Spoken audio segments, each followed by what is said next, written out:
ಎಲ್ಲಾ ಹಾನಿಯಿಂದ ಕೂದಲನ್ನು ರಕ್ಷಿಸುತ್ತೆ. ಬರೀ Amrut noni reach root premium hair oil. 2014ರಲ್ಲಿ ಪ್ರಧಾನಿ ನರೇಂದ್ರ ಮೋದಿ ಮೊದಲ ಬಾರಿಗೆ ವಾರಣಾಸಿಯಿಂದ ಸ್ಪರ್ಧೆ ಮಾಡಿದ್ರು. ಆ ಸಂದರ್ಭದಲ್ಲಿ ಮಾ ಗಂಗಾ ಮುಜೆ ಇದರ್ ಬುಲಾಯ ಅಂದ್ರೆ ತಾಯಿ ಗಂಗೆ ನನ್ನನ್ನು ಇಲ್ಲಿಗೆ ಕರೆಸ್ಕೊಂಡಿದ್ದಾರೆ ಅನ್ನೋ ಒಂದು ಮಾತನ್ನ ಹೇಳಿದ್ರು. ಆದರೆ ಈ ಬಾರಿ ನಾಮಪತ್ರ ಸಲ್ಲಿಕೆ ಮಾಡುವಂತ ಸಂದರ್ಭದಲ್ಲಿ ತಾಯಿ ಗಂಗೆ ನನ್ನನ್ನು ದತ್ತು ತೆಗೆದುಕೊಂಡಿದ್ದಾರೆ ಅನ್ನೋ ಒಂದು ಮಾತನ್ನು ಕೂಡ ಪ್ರಧಾನಿ ಮೋದಿ ಪ್ರಸ್ತಾಪ ಮಾಡಿದ್ರು. ಹಾಗಿದ್ರೆ ಈ ಬಾರಿಯೂ ಕೂಡ ಹ್ಯಾಟ್ರಿಕ್ ಗೆಲುವನ್ನ ಮೋದಿ ಸಾಧಿಸ್ತಾರಾ? ಅವರು ಅಂದುಕೊಂಡಂತ ಲೀಡನ್ನ ದತ್ತು ಪುತ್ರನಿಗೆ ವಾರಣಾಸಿಯ ಜನ ನೀಡ್ತಾರ? ವಾರಣಾಸಿ ಜನ ಬಿಜೆಪಿ ಮತ್ತೆ ಇಂಡಿಯಾ ಮೈತ್ರಿಕೂಟದ ಬಗ್ಗೆ ಏನ್ ಹೇಳ್ತಾರೆ? ಇಂಡಿಯಾ ಮೈತ್ರಿಕೂಟದ ಭಾಗವಾಗಿ ಕಾಂಗ್ರೆಸ್ ಪಕ್ಷದಿಂದ ನಿಂತಿರ್ತಕ್ಕಂಥ ಅಜಯ್ ರೈ ಮೋದಿಗೆ ಸೆಡ್ಡು ಹೊಡಿತಾರ? ಹಾಗಿದ್ರೆ ವಾರಣಾಸಿಯ ಜನರ ಮನಸ್ಸಲ್ಲಿ ಇರ್ತಕ್ಕಂಥದ್ದೇನು ಅನ್ನೋ ವಿಚಾರವನ್ನ ನಿಮ್ಮ ಮುಂದೆ ವಿಸ್ತಾರ ನ್ಯೂಸ್ ಇಡ್ಲಿದೆ. ನಾನು ಸದ್ಯ ವಾರಣಾಸಿ ಕ್ಷೇತ್ರದಲ್ಲಿ ಇರ್ತಕ್ಕಂಥದ್ದು. So let's go round of the Varanasi.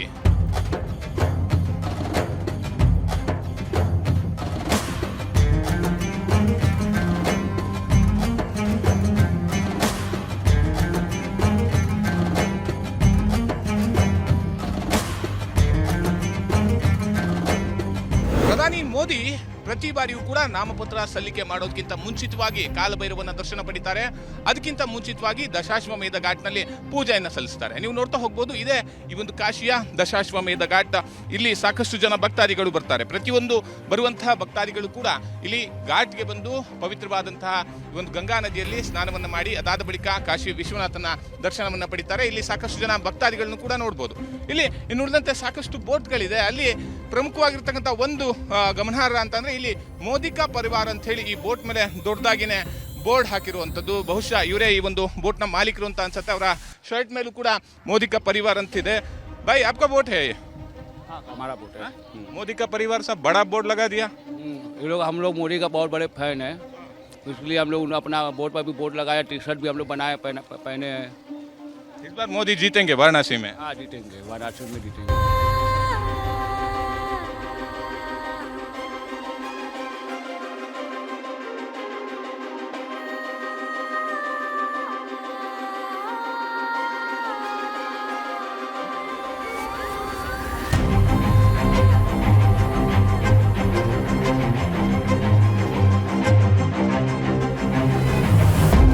ವಾರಣಾಸಿಯಲ್ಲಿ ಕಳೆದ 12 ವರ್ಷಗಳಿಂದ ವಾಸ ಇರತಕ್ಕಂಥ ಕನ್ನಡಿಗರು ನಮ್ಮ ಜೊತೆಗಿದ್ದಾರೆ. ಅವ್ರನ್ನ ಮಾತನಾಡಿಸ್ತೀನಿ. ಸರ್, 12 ವರ್ಷದಿಂದ ಇದ್ರಿ ಅಂತ ಹೇಳಿದ್ರಿ. ಹೇಗಿತ್ತು ವಾರಣಾಸಿ ಮುಂಚೆ, ಈಗ ಹೇಗಿದೆ? ಎಲೆಕ್ಷನ್ ಹತ್ರ ಬರ್ತಾ ಇದೆ, ಏನು ಎಕ್ಸ್ಪೆಕ್ಟ್ ಮಾಡ್ಸಿದ್ದೀರಾ ಅಂತ? ನಾವು ಬೆಂಗಳೂರಿಂದ ಬಂದ್ವಿ ಕಾಶಿಗೆ.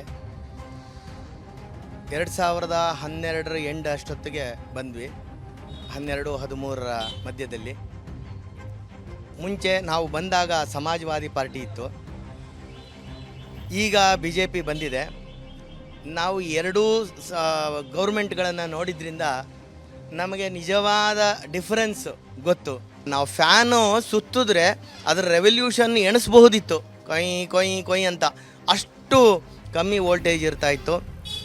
ಇವಾಗ ತುಂಬಾ ಇಂಪ್ರೂವ್ ಆಗಿದೆ. ರೋಡು ತುಂಬ ಚೆನ್ನಾಗಾಗಿದೆ.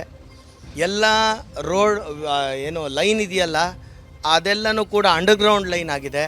ಎಲ್ಲ LED ಲೈಟ್ಸ್ ಹಾಕಿದ್ದಾರೆ ರೋಡ್ಸಿಗೂ ಕೂಡ. ಗಂಗಾ ತುಂಬ ಶುದ್ಧ ಆಗಿದೆ. ಇದು ಬಿಟ್ಟು ಸಾಮಾಜಿಕವಾಗಿ ಎಲ್ಲ ಗಲಭೆಗಳು ಪೂರ್ಣ ನಿಂತಿದೆ. ಐತಿಹಾಸಿಕವಾಗಿರ್ತಕ್ಕಂತಹ ಏನು ವಿಶ್ವನಾಥ ಕಾರಿಡಾರ್ ಇದೆ, ಒಂದೇ ಒಂದು ಗಲಾಟೆ ಇಲ್ಲದೆ ಇದ್ದಂಗೆ, ಯಾವುದು ಪ್ರೊಟೆಸ್ಟ್ ಇಲ್ಲದೆ ಇದ್ದಂಗೆ 150 ಎಕರೆಗಳನ್ನು ಬಿಡಿಸ್ಕೊಂಡು ಅಲ್ಲಿರ್ತಕ್ಕಂತಹ ಅಲ್ಲಿ ತಮ್ಮ ಮನೆಯಲ್ಲೇ ಸೇರಿಸ್ಕೊಂಡಿರುವ 48-50 ಸಾವಿರಾರು ವರ್ಷದ ದೇವಸ್ಥಾನಗಳು ಅದನ್ನು ಕೂಡ ಜೀರ್ಣೋದ್ಧಾರ ಮಾಡಿ, ವಿಶ್ವನಾಥನ ಗುಡಿಯನ್ನು ಕೂಡ ಜೀರ್ಣೋದ್ಧಾರ ಮಾಡಿರ್ತಕ್ಕಂತಹ ಬಿ ಜೆ ಪಿ ನಿಜವಾಗಲೂ ಇಂತಹ ಹಿಂದೂ ಪರ ಸನಾತನ ಧರ್ಮವನ್ನು ಉಳಿಸುವ, ಬೆಳೆಸುವ, ಅದನ್ನು ಪೋಷಿಸುವ ಸರ್ಕಾರ ನಮಗೆ ಬೇಕಾಗಿದೆ. ಅಂತಹ ಧರ್ಮ ರಾಜರು, ಧರ್ಮವನ್ನು ಉಳಿಸುವ ಧರ್ಮನಿಷ್ಠರಾಗಿರ್ತಕ್ಕಂತಹ ರಾಜರು ಪ್ರಧಾನಿಯಾಗೂ ಬೇಕು, ಮುಖ್ಯಮಂತ್ರಿಯಾಗೂ ನಮಗೆ ಆ ಧರ್ಮ ಪರರಾಗಿರ್ತಕ್ಕಂಥವ್ರು ಬೇಕು. ಆಗಷ್ಟೇ ಧರ್ಮ ಉಳಿದ್ರೆ ಆಗ ದೇಶ ಬೆಳೆಯುತ್ತೆ. ಸಮಾಜದಲ್ಲಿ ಧರ್ಮದಿಂದಾಗಲಿ ತಮ್ಮ ಉತ್ತಮವಾಗಿರ್ತಕ್ಕಂತಹ ಆಡಳಿಕೆಯಿಂದಾಗಲಿ ಸಿಂಹದಂತೆ ಇರತಕ್ಕಂತಹ ಮೋದಿಯವರನ್ನ ಯಾರು ಏನೂ ಅಲ್ಲಾಡ್ಸೋಕ್ಕಾಗೋದಿಲ್ಲ. ಏನು ಅನಿಸ್ತಿದೆ ಫಸ್ಟ್ ವೋಟಿಂಗಿಗೆ? ತುಂಬ ಖುಷಿ ಆಗ್ತಾ ಇದೆ. ಫಸ್ಟ್ ಟೈಮ್ ಮೋದಿ ಅವ್ರಿಗೆ ಓಟ್ ಹಾಕ್ತಿದ್ದೀವಿ. ಈ ದೇಶದ ಭಾರತದ ಹೆಸರೇ ರಾಮಕ್ಷೇತ್ರ ಅಂತ. ಆ ರಾಮರಾಜ್ಯವನ್ನು ಪ್ರತಿಷ್ಠಾಪನೆ ಮಾಡಿದವರು ಮೋದಿಯವರು, ರಾಮ ಮಂದಿರವನ್ನು ನಿರ್ಮಾಣ ಮಾಡಿ. ಅವರಿಗೆ ನಾವು ಓಟ್ ಹಾಕ್ತಿದ್ದೀವಿ ಅಂದರೆ ತುಂಬ ಹೆಮ್ಮೆ ಆಗ್ತಿದೆ, ಹೆಮ್ಮೆ ಫೀಲ್ ಆಗ್ತಿದೆ. ವಾರಣಾಸಿಗೆ ಯಾವಾಗ ಬಂದಿದ್ದು ನೀವು? ಎಷ್ಟು ವರ್ಷ ಆಯ್ತು ವಾರಣಾಸಿಲಿ ಇರ್ತಾ ನೀವು? ವಾರಣಾಸಿ ಬಂದು ನಾನು 84 ಬಂದೆ ವಾರಣಾಸಿಗೆ. 84 ಬರುವಾಗ ಇಷ್ಟು ಡೆವಲಪ್ಮೆಂಟ್ ಇಲ್ಲ. ತಿರ್ಗಿ ಹೋಗಿ ಮೈಸೂರಿಗೆ ಹೋಗ್ಬಿಟ್ಟು ತಿರ್ಗಿ ದೇವರು ನಾನು ಒಂದು ಐಡಿಯಾ ಕೊಟ್ಟ, ನೀನು ಇಲ್ಲಿರ ಬೇಡ ಕಾಶಿ ಹೋಗಂತ.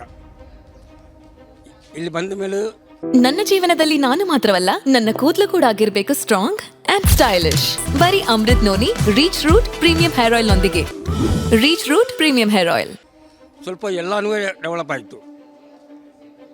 ಈಗ ಘಾಟಿಗೆ ಹೋದರೆ ಘಾಟಿಯಲ್ಲಿ ಡಿಸೆಂಟಾಗಿ ಹೋಗ್ಬಿಟ್ಟು ಬರ್ಬೋದು, ದೇವಸ್ಥಾನ ಹೋದರೆ ಡಿಸೆಂಟಾಗಿ ಹೋಗ್ಬಿಟ್ಟು. ಇಲ್ಲಿ ಕಾಶಿಯಲ್ಲಿ ಮೇನ್ 90% ಸೌತ್ ಅವರೇ ಬರೋದು. ಕರ್ನಾಟಕ, ಕೇರಳ, ತಮಿಳುನಾಡು, ಆಂಧ್ರ ಅವರು ಬರೋದು. ಇವರಿಗೆಲ್ಲ ಮೋಸ ಮಾಡಿ ಬದಿದ್ದಾರೆ. ಮೋದಿ ಬಂದ ಮೇಲೆ ಇವರಿಗೆಲ್ಲ ಸಪೋರ್ಟ್ ಕೊಟ್ಟು ಯಾರು ಹೆಂಗೆ ಏನು ಮಾಡಬೇಕು. ಈಗ ಸೌತ್ ಇಂಡಿಯಾ ಅವರು ಸ್ವಲ್ಪ ಡೆವಲಪ್ ಆಗಿದ್ದಾರೆ. ಮೋದಿ ಇಲ್ಲೇ ಅಂದರೆ ಇದು ಮೊತ್ತ ನಾಶ ಆಯಿತು.